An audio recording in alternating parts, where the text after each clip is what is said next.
अस्सलाम वालेकुम क्लास। तो आज हमारे पास फर्स्ट लेक्चर है of the course digital logic fundamentals. तो इसमें हम क्या कवर करने वाले हैं उसके पहले कंटेंट्स पे बात कर लेते हैं। तो इसमें हमारे पास कंटेंट्स की बात की जाए तो हमारे पास टोटल 6 चैप्टर्स हैं, जिसमें से पहला चैप्टर बिल्कुल हमारे पास फंडामेंटल ऑफ डिजिटल सिस्टम और बाइनरी नंबर सिस्टम के बारे में। दूसरे में हम स्टार्ट करेंगे बूलियन अलजेब्रा और लॉजिक गेट्स के बारे में। और तीसरे चैप्टर में हम गेट लेवल मिनिएचराइजेशन पे जाएंगे, यानी डिटेल में जाएंगे थोड़ी सी इस कोर्स की। और फोर्थ फिफ्थ सिक्स चैप्टर जो है आपके कहना चाहिए कि थोड़े से एडवांस टॉपिक्स हैं। इसमें हम ऑलरेडी जो बिल्ट इन कॉम्बिनेशनल सर्किट्स हैं उनको डिस्कस करेंगे, कुछ सीक्वेंशियल सर्किट्स को डिस्कस करेंगे, और एंड में हमारे पास कुछ रजिस्टर्स हैं, काउंटर्स आ जाते हैं। ठीक है, तो बजाय तो ये कोर्स इंजीनियरिंग का सबसे ईजीएस्ट कोर्स है, लेकिन वही वाली बात है कि ईजीएस्ट तब है जब आप इसे ध्यान से पढ़ेंगे। तो उम्मीद करता हूँ कि आप इस पे कंसंट्रेट करेंगे, और अगर आप कंसंट्रेट करते हैं तो इसमें अच्छी अंडरस्टैंडिंग भी डेवलप कर सकते हैं और अच्छे ग्रेड्स भी एक्वायर कर सकते हैं। ठीक है, तो जो जो हम आगे बढ़ते जाएंगे इन चैप्टर्स में क्या क्या है डिटेल्स आपको पता लगती जाएगी। फॉर योर रेफरेंस में कोर्स आउटलाइन शेयर कर दूंगा LMS पे। ठीक है, तो आप उस पर थोड़ा डिटेल्स देख सकते हैं कि in each and every topic में हमारे पास क्या क्या सब टॉपिक्स वगैरह इंक्लूड है।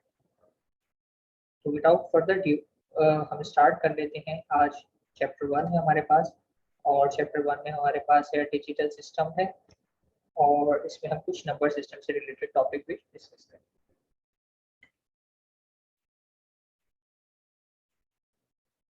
कंटेंट्स इस चैप्टर में digital system, binary number based conversion है, बाइनरी एडिशन है, कॉम्प्लीमेंट्स, साइन बाइनरी नंबर्स और कुछ बाइनरी कोड्स के बारे में हम पढ़ेंगे।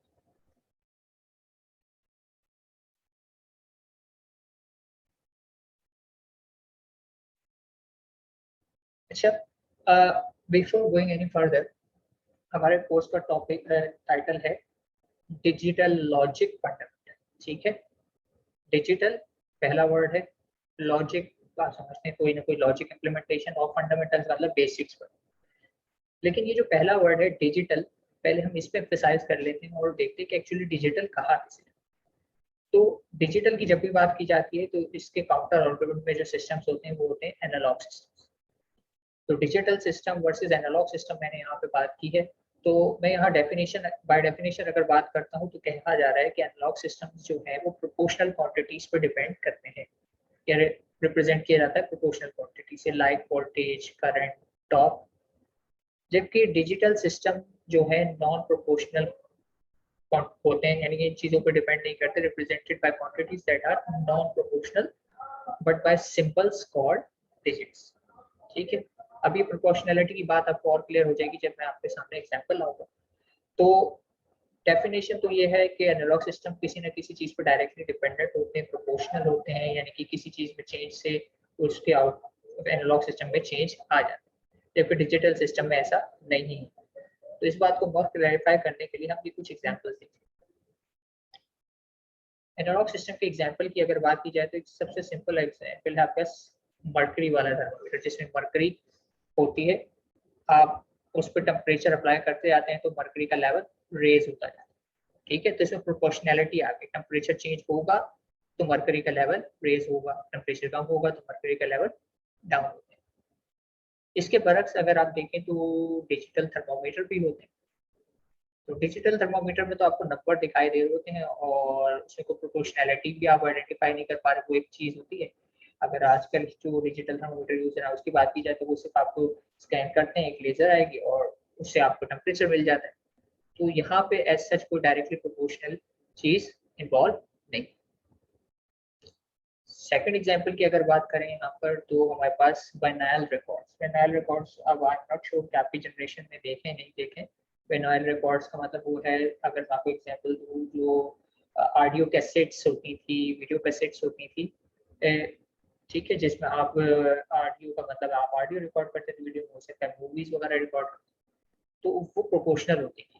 प्रोपोर्शनैलिटी इसमें कहाँ है कि आपको पता है कि वो रिकॉर्ड्स में टेप्स होती थी, और टेप्स डेफिनेटली एक फिजिकल क्वांटिटी है तो उनकी एक लेंथ होती थी मैक्सिमम, और उस मैक्सिमम लेंथ की बेस पे आप बता सकते थे कि इस वीडियो कैसेट में से कितने आवर्स की जो है वीडियो रिकॉर्ड हो सकती है। ठीक है, यूजुअली 3 आवर्स की रिकॉर्डिंग उस वीडियो कैसेट में आ जाए। ठीक है, और वो प्रोपोर्शनल किस पे हुआ, यानी length of that vinyl record के पर जो टेप की लेंथ है उस पर डिपेंड करता था कि उसमें कितनी रिकॉर्डिंग आ सकती है। जबकि आजकल अगर डिजिटल की बात करें तो एक कॉम्पैक्ट डिस्क ले लें या एक यूएसबी डिवाइस ले लें, तो इसमें आप देखिए यूएसबी डिवाइस के साइज से कोई फर्क नहीं पड़ता कि उसमें कितना बड़ा डेटा आ सकता है। डेटा कितना भी आ सकता है, वही साइज में आपको 16 जीबी मिलता है, उसी साइज में 32 जीबी भी मिलता है, और उसी साइज में आप 1 टेराबाइट तक का डेटा स्टोर कर सकते हैं। तो आप देख रहे हैं कि स्टोरेज में डिजिटल सिस्टम की बात की जा रही है तो इसमें प्रोपोर्शनैलिटी का कोई कॉन्सेप्ट नहीं है, नॉन प्रोपोर्शनल है, साइज डजंट मैटर, डेटा उसमें आ सकता है। ठीक है, तीसरी एग्जांपल दे रहे हैं ह्यूमन आई। ठीक है, ह्यूमन आई भी एक एग्जांपल है और डिजिटल कैमरा इसके अगेंस्ट है। ह्यूमन आई जाहिर सी बात है कुछ चीज़ों पर जो केमिकल रिएक्शंस होते हैं उस पर डिपेंड करती है, डिजिटल कैमरा भी वही काम करता है, लेकिन कुछ ऐसे प्रोपोर्शनल केमिकल रिएक्शंस इनमें इन्वॉल्व नहीं। और लास्ट एग्जांपल तो ऑब्वियस है कि आपकी वॉच, नीडल वॉच और नीडल लेस वॉच। ठीक है, नीडल वाली में प्रोपोर्शनल क्वांटिटीज क्या होती है, पीछे गियर्स होते हैं, गियर्स रोटेट करते हैं तो सेकंड का गियर रोटेट होता है तो उस पे कंप्लीट साइकिल के बाद मिनट में एक गियर इंक्रीमेंट हो जाता है, मिनट्स का 60 साइकिल कंप्लीट करता है तो फिर आवर्स में इंक्रीमेंट हो जाता है, तो इसमें प्रोपोर्शनलिटी गियर्स पे यानी वो टॉर्क का फैक्टर है। लेकिन नीडल लेस वॉच में ऐसा कुछ नहीं है, उसमें प्रोग्राम है, रैम है, वो इंक्रीमेंट होती रहती है, और इंक्रीमेंट सेकंड होते हैं तो सेकंड इंक्रीमेंट होकर मिनट इंक्रीमेंट कर देते हैं, और मिनट 60 होते हैं तो वो आवर्स इंक्रीमेंट। तो ये मैंने कुछ काउंटर एग्जांपल्स आपसे शेयर करी इस बात को क्लियर करने के लिए कि डिजिटल सिस्टम किसे कहा जा रहा है और एनालॉग सिस्टम किसे कहा जा रहा है, और आप इन एग्जांपल की बेस पे अपनी रियल लाइफ में जो है इन दो सिस्टम्स को देखें तो आइडेंटिफाई कर सकें कि ये सिस्टम आइदर डिजिटल कैटेगरी में फॉल करता है या एनालॉग कैटेगरी में। ठीक है, तो पहले तो हमने ये क्लियर कर लिया कि हमारी बाउंड्री क्या है, हम इस कोर्स में क्या पढ़ने वाले हैं, हम इस कोर्स में डिजिटल सिस्टम पढ़ने वाले हैं, एनालॉग नहीं पढ़ने। ठीक है, यानी वो कॉम्प्लेक्स वोल्टेज के लेवल्स, करंट की वैल्यूज और टॉर्क्स, इन सब चीजों से हमारा वास्ता नहीं पड़ेगा। तो फिर हम डिजिटल सिस्टम से क्या क्या बना सकते हैं, इसके लिमिटेशंस क्या है, अगर हम इतनी डिटेल में नहीं जा सकते तो फिर हमारे सिस्टम जो बनेंगे वो कैसे होंगे, ये अब हमें देखना है। ठीक, यहाँ तक किसी को कोई कंफ्यूजन, कोई थ्योरी डिजिटल और एनालॉग की अंडरस्टैंडिंग?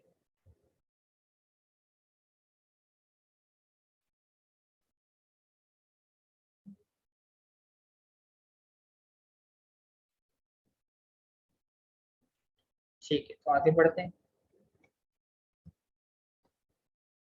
अच्छा, ये प्लॉट में आपको दिखाया जा रहा है कि एनालॉग सिस्टम या एनालॉग वेव अगर आप प्लॉट करने सीखेंगे इस तरह का होगा जो ऊपर वाली डायग्राम, और डिजिटल में आप देखें तो कुछ एजेस नजर आ रहे हैं और ये सिर्फ हॉरिजॉन्टल और वर्टिकल लाइन से बना हुआ है। ठीक है, यानी डिजिटलाइजेशन की जा सकती है एनालॉग सिग्नल की, तो उस पर डेफिनेटली कुछ स्मूथनेस हमारे पास से चली जाती है। लेकिन ये डिटेल में नहीं जाऊंगा, सैम्पलिंग का एक प्रोसीजर कहलाता है, और ये जब आप टेलीकम्युनिकेशन का कोई कोर्स पढ़ेंगे तो आप उसमें होपफुली पढ़ेंगे कि ये कैसे होता है। ठीक,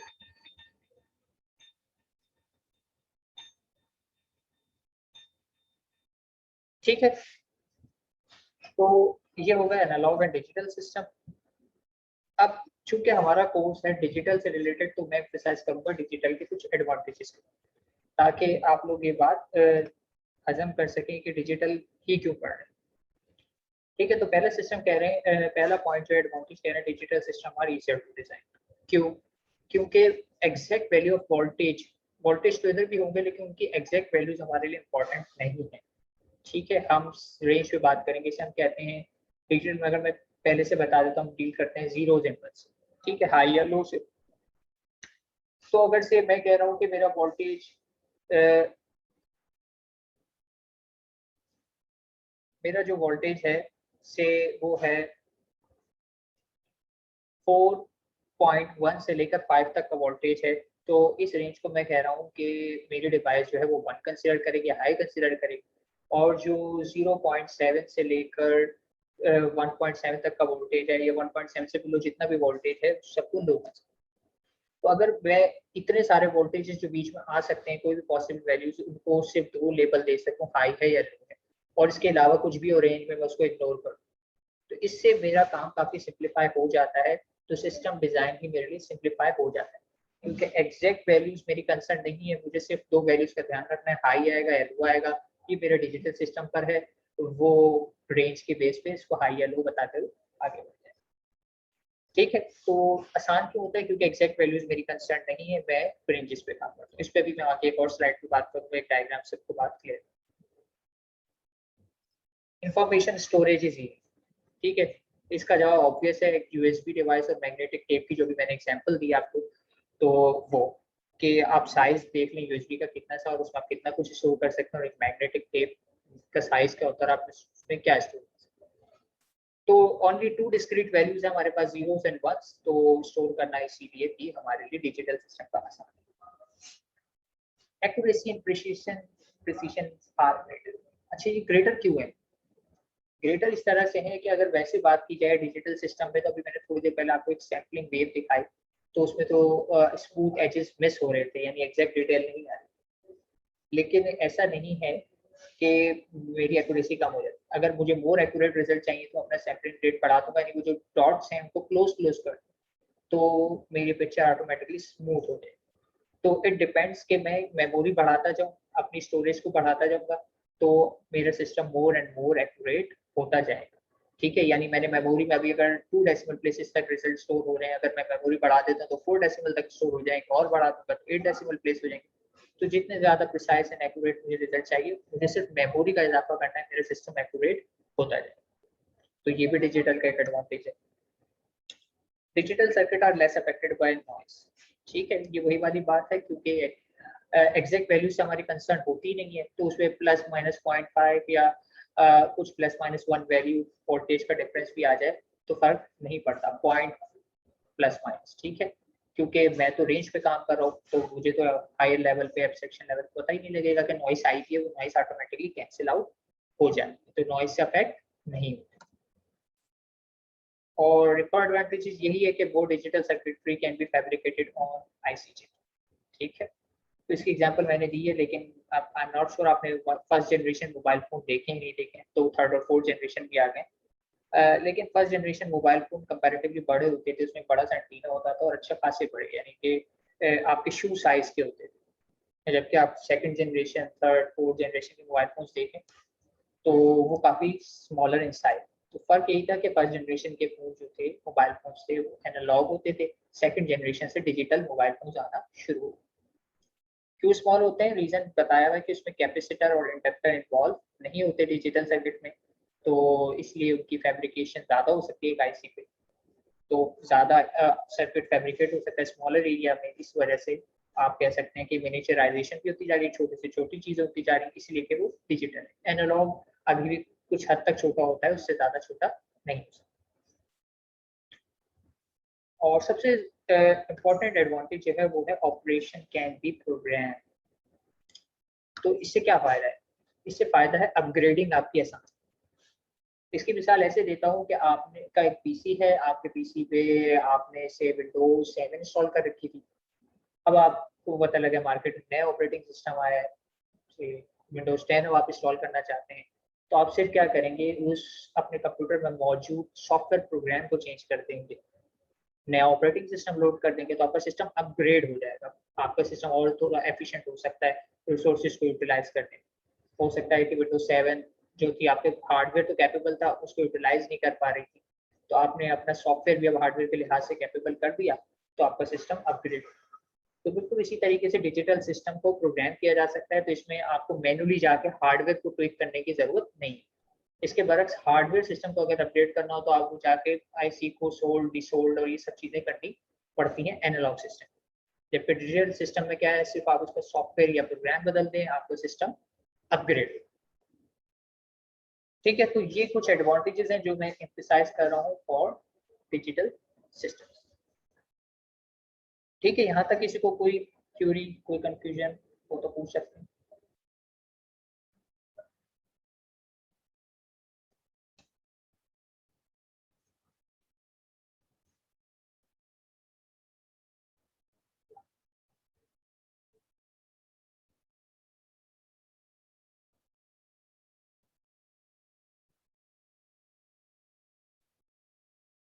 ठीक, आगे बढ़ते हैं।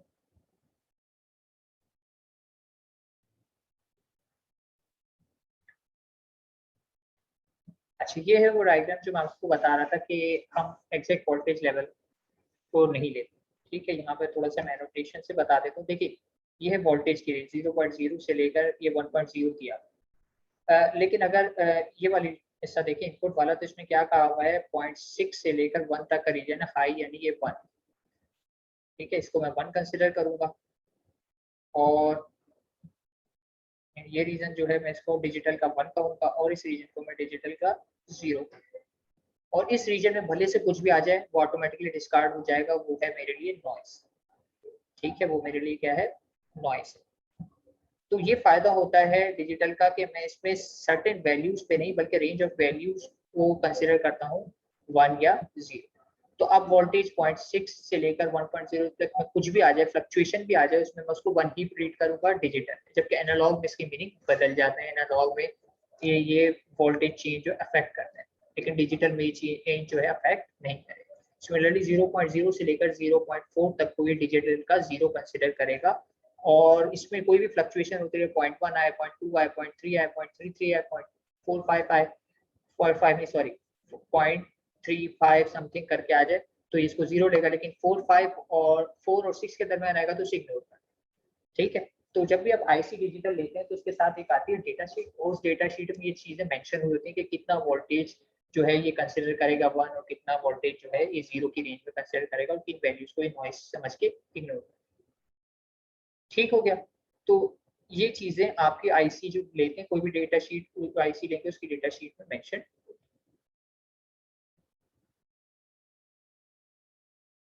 लिमिटेशंस ऑफ डिजिटल सिस्टम क्या हो सकती है? लिमिटेशन ऑफ डिजिटल सिस्टम कोई बताना चाहेगा?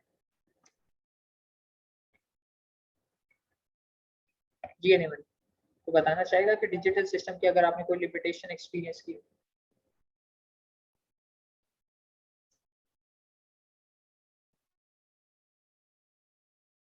चले मैं ही बता देता हूँ। सबसे बड़ी प्रॉब्लम ये है कि रियल वर्ल्ड एनालॉग, यानी हमारे इर्द गिर्द सारी चीजें जो हैं वो एनालॉग इन नेचर हैं। यानी हर चीज इनपुट आ रहा है तो वो एनालॉग है। अ, कोई भी सिस्टम हो वो एनालॉग इन नेचर। तो उसको अभी जो हमने इतने सारे डिजिटल के एडवांटेजेस पढ़े वो तो फिर वेस्ट हो जाएंगे अगर रियल वर्ल्ड एनालॉग। तो इसके लिए हमें एक वे अराउंड फाइंड आउट करना है, और वे अराउंड क्या है, ये कि मैं रियल एनवायरनमेंट से ऐसे टेम्परेचर लेता हूँ इनपुट। ठीक है, मेजर किया टेम्परेचर सेंसर से। अब उस टेम्परेचर सेंसर से जो मेरे को वैल्यू आई है वो एनालॉग। तो मैं यहाँ पे एक डिवाइस यूज कर लेता हूँ जो कहलाती है मेरे पास ए टू डी या एनालॉग टू डिजिटल कन्वर्टर। जब इस डिवाइस से उस एनालॉग क्वांटिटी को पास करता हूँ तो हो जाती है वो डिजिटल। और फिर वो डिजिटल हो जाती है तो उस पर वो सारे एडवांटेजेस में अप्लाई कर सकता हूँ जो भी थोड़ी देर पहले मैंने पढ़े, सब कुछ डिजिटल प्रोसेसिंग कर सकता हूँ। ठीक है, और फिर जब डिजिटल प्रोसेसिंग हो गई तो हो सकता है मेरे रिजल्ट डिजिटल इन नेचर हो, लेकिन हो सकता है कि मुझे वापस इन्वायरमेंट में सेंड करने हो और वो एनालॉग हो। तो उस सूरत में फिर मुझे एक और डिवाइस यूज करनी पड़ती है कि आउटपुट्स को भी एक मॉड्यूल से गुजारना पड़ता है जो डिजिटल सिग्नल को किस में कन्वर्ट कर देता है वापस एनालॉग। और फिर उस एनालॉग वैल्यू से फाइनली मैं रिजल्ट शो कर देता हूँ कि भाई ये इसमें क्या हुआ, टेम्परेचर हो सकता है एडजस्ट हुआ है, रूम टेम्परेचर मैनेज हो रहा है automatically, feedback system. Temperature read किया, कन्वर्ट किया, प्रोसेसिंग की, डिसाइड हुआ फिर टेम्परेचर को बढ़ाना है या घटाना है, रूम टेम्परेचर मेंटेन करना। तो इस तरह की एग्जांपल एक दी गई है। तो मैं सारे डिजिटल के एडवांटेजेस ले सकता हूँ, बस मुझे दो एडिशनल मॉड्यूल यूज करने पड़ेंगे, एक एंट्री के टाइम यानी इनपुट के वक्त एनालॉग टू डिजिटल, और फिर एक डिजिटल टू एनालॉग के लिए जब मैं सिस्टम का आउटपुट जनरेट करूँ।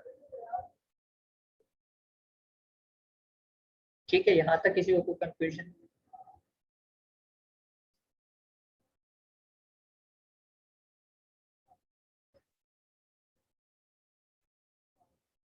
चलिए उम्मीद करता हूँ कोई थ्योरी नहीं होगी।